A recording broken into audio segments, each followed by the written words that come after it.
ഒരു സ്ത്രീയുടെ ഇന്നലെയും ഇന്നും 24 hours അവർ അതേ വ്യക്തിയല്ല. 28 days 28 versions of one person ആണ് ഒരു ലേഡിയാണ് കാണുന്നത്. വേറെ ഒരു പുരുഷനെല്ലാം 24 മണിക്കൂറും സെയിം ആണ്. അങ്ങനെ വലിയ ഫ്ലക്ച്വേഷൻസ് വരുന്നില്ല.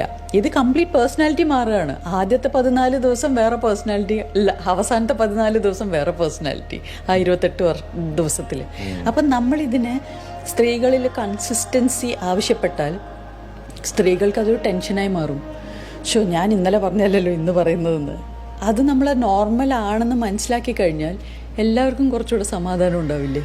ഇപ്പോൾ എല്ലാ ദിവസവും പുരുഷന്മാർക്ക് ഒരു മാസം മുഴുവൻ ജിമ്മിൽ പോയി വർക്കൗട്ട് ചെയ്യണമെന്ന് തീരുമാനിച്ചു കഴിഞ്ഞാൽ ഒരു മാസം കണ്ടിന്യൂസ്ലി എല്ലാ ദിവസവും രാവിലെ എണീക്കുക, ജിമ്മിൽ പോയി വർക്കൗട്ട് ചെയ്യുക. സ്ത്രീകൾ അതേപോലെ വർക്കൗട്ട് ചെയ്താൽ അവരുടെ ഹെൽത്ത് കംപ്ലീറ്റ്ലി ഡിസ്റപ്റ്റഡ് ആവും.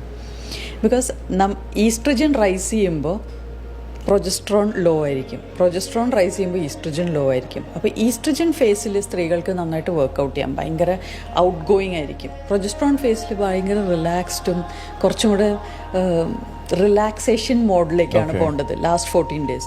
ആ സമയത്ത് വർക്കൗട്ട് ചെയ്ത് കഴിഞ്ഞാൽ ഈ കോർട്ടിസോൾ സ്പൈക്ക് ആവും.